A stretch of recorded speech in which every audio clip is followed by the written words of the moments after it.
Welcome to the specialty wreck diving.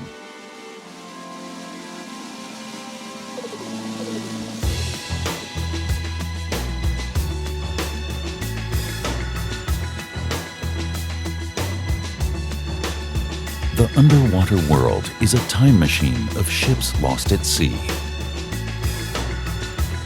As a wreck diver, you will get the unique opportunity to journey into the past by visiting these underwater shipwrecks.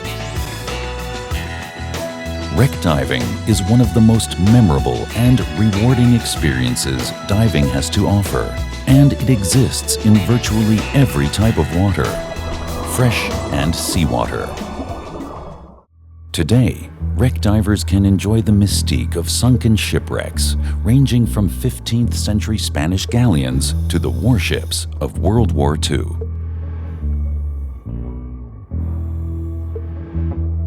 Wreck diving requires a mastery of certain skills. Good buoyancy is one of those skills. Wrecks are generally covered in silt, and without a master of buoyancy, you would stir up this sediment, impairing visibility. Perfect buoyancy speaks for itself. Ask your SSI dive professional about enriched air nitrox and how it will improve your safety and bottom time. Another specialty that you will want to look into is digital photography. Photography is the only way you can create permanent memories of your wreck diving encounters. Once you've had some experience in wreck diving and you're really adventurous, you might want to look into the Advanced Wreck Diving Program, which teaches you limited wreck penetration within the daylight zone. Wreck diving is not without risk. The safety and gratification of this type of activity requires careful attention to detail. This specialty is designed to prepare you for this new adventure. Discoveries such as a gold-bearing wreck may be what some divers dream of. But wreck diving is not about treasure. It's about a glimpse into history and expanding our knowledge and skills. We encourage you to protect this precious resource and leave them intact, as most wrecks are protected by law against salvage. Use your imagination to think what it must have been like to be on one of these wrecks before it went down. Not all wrecks are historic. Many of the wrecks found in coastal waters are considered contemporary wrecks. These vessels offer little historic value, but provide first-rate diving conditions. Many ships are sunk to create an artificial reef. These reefs provide structure to otherwise barren seabeds, while creating new and interesting dive sites. Many countries now have progressive artificial reef programs. When selecting a wreck to dive, the first consideration should be safety. As a novice wreck diver, you will need to take into consideration the depth of the wreck, the water temperature, visibility, currents, surge, and your skill level. Many wrecks are located in areas that offer advanced diving conditions, and your diving experience must be taken into consideration. Before diving wrecks that are deep or in heavy current, you should receive more training and experience. Artificial reefs are great for new divers because they have been cleared of obstacles and provide many direct exits to the surface.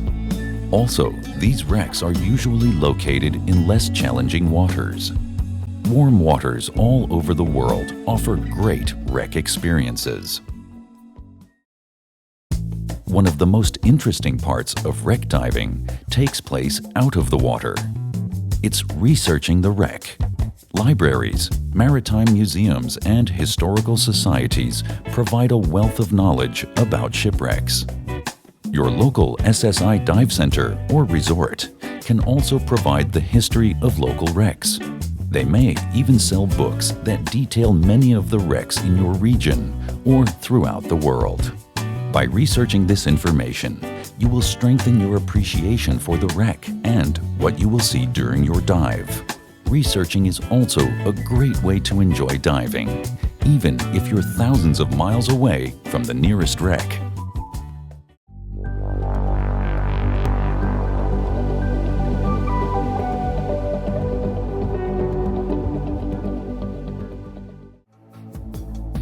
When diving wrecks, backups and redundancy is a must for diver safety.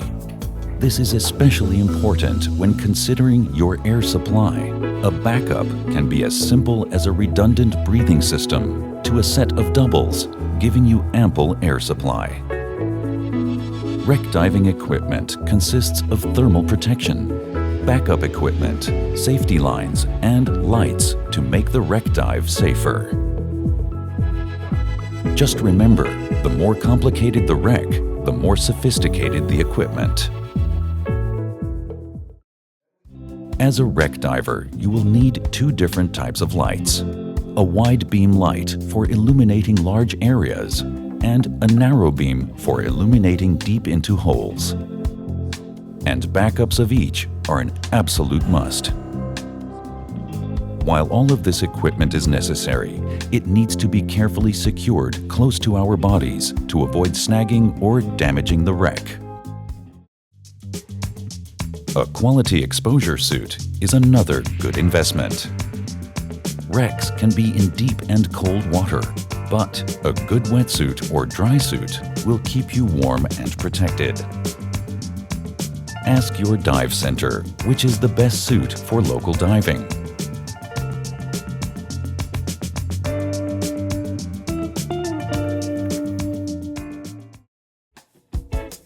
Navigation is difficult on many wrecks, so wreck divers carry lines to safely navigate with the use of a tether line and upreel. The tether line reel is used to explore wrecks in limited visibility. The line is attached to the anchor and then slowly reeled out as you swim. One diver holds the reel, while the other holds the line. When it's time to return to the anchor, reel in the line and follow it back to the anchor line. The upline reel is used for emergencies when the diver can't find the way back to the anchor line. By attaching the line to the wreck, you can create an ascent line. You can either swim up, unreeling the line as you go, or you can send the line to the surface with a small lift bag or SMB.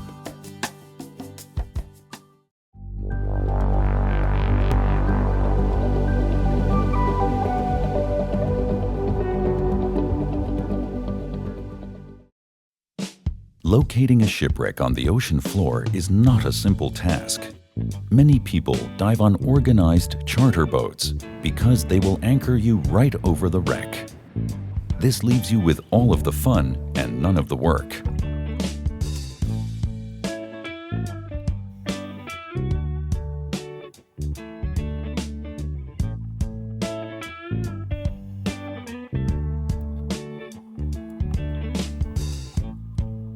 If you are interested in finding wrecks yourself, a nautical chart will help you navigate. Many popular wrecks are actually marked on these charts. Some type of remote sensing unit is needed to narrow the search and save countless hours.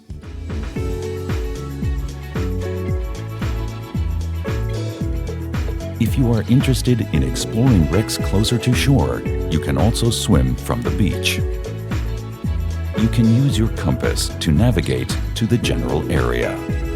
And then use triangulation to locate the wreck. Line up two ranges, 90 degrees apart, to get a fix on the wreck's position.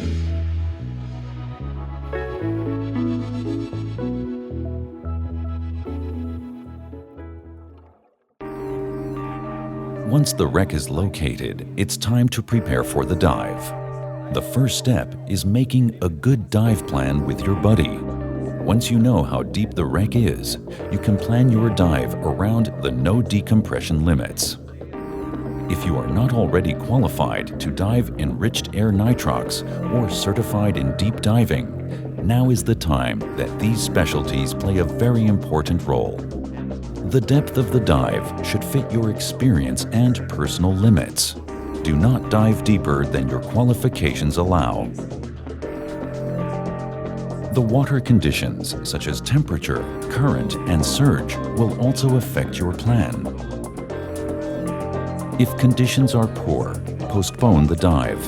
Heavy surge on the bottom can be unnerving if it is pushing you into the wreck. One of the most important rules for dive planning is mental attitude. It is important that you assess your own stress level. A good rule to follow is when dive conditions, dive equipment, or your dive buddy do not feel right, sit out the dive. Remember, always use the easiest method of entry for the diving conditions.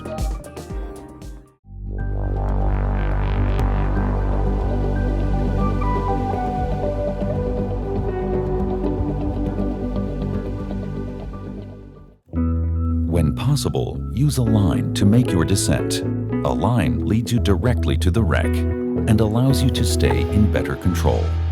If there is a strong current, you should use a current line to help you swim to the anchor line. There are other lines that will also add to the safety of wreck diving. These lines include a cross-wreck line and trail line, which are useful in heavy current, and a safety line and cylinder in case a diver needs extra air at the end of the dive for a safety stop.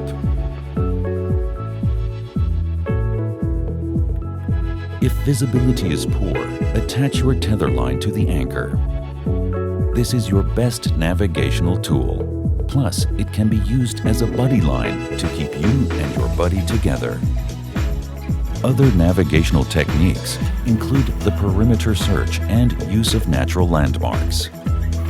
Swim down one side of the wreck, noting landmarks, and then turn around and go back in the other direction. However, these techniques only work in good visibility. It can be quite easy to get disoriented when diving on shipwrecks. The fine silt and sand can be kicked up, causing you to lose visibility and direction. Stay still, remain calm, and wait for the sediment to settle down. If you are using a tether line, it will easily lead you back to the anchor line.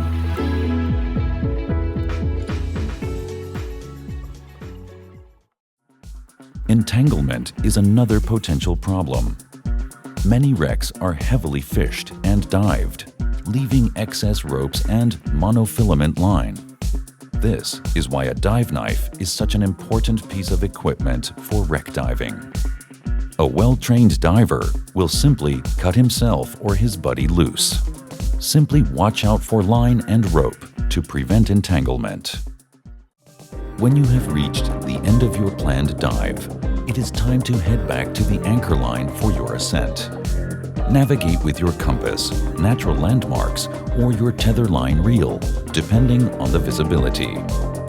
While compasses are valuable navigation tools underwater, be aware that metal present in wrecks can affect the accuracy of your compass.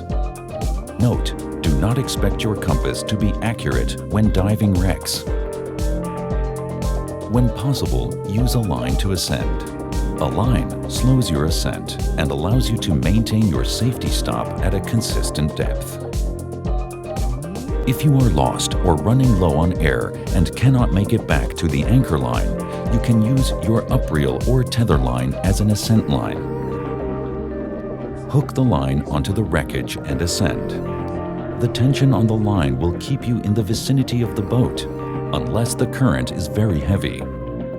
Remember, you need to have more line on your reel than the planned depth of your dive. Always make a safety stop after each dive. Wait until it is your turn to exit and then follow the boat captain's procedures. Stay clear of the ladder in high seas and use the current line in heavy current.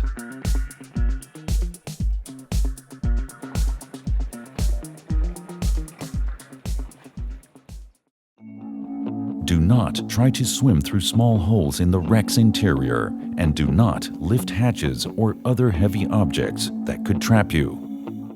Becoming trapped is a serious hazard that can easily be prevented. Wreck penetration is beyond the scope of this course. SSI does not advocate entering a wreck without additional training because penetrating a wreck's interior is very dangerous. Unless you have advanced wreck diving training, extensive experience, and the proper equipment, it is strongly recommended that you avoid penetrating a wreck's interior. Ask your SSI dive professional about the advanced wreck and extended range programs. The thrill and excitement of exploration is what makes wreck diving such a popular diving activity. Each dive provides a new adventure and a chance to preview a part of history that has been previously hidden. Each dive provides valuable experiences that will help you to become a more proficient wreck diver. Once you have gained experience, a whole new world opens up.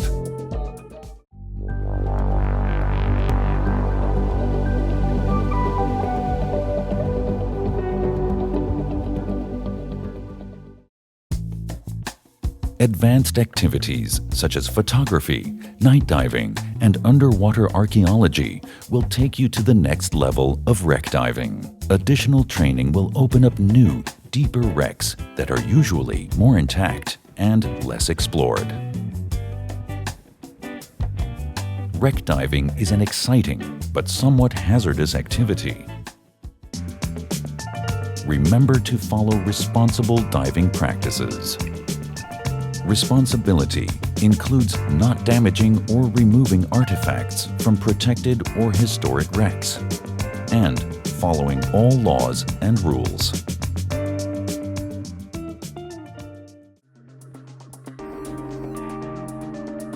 Exploring wrecks is one of the most exciting activities a recreational diver can enjoy. Responsible wreck divers use the proper equipment and dive within their own personal limits, gaining more experience and training before exploring deep wrecks or attempting wreck penetration. Each wreck provides a unique adventure and mystery. A glimpse at history that should be revered and cherished, and a story to remember in our hearts and our minds.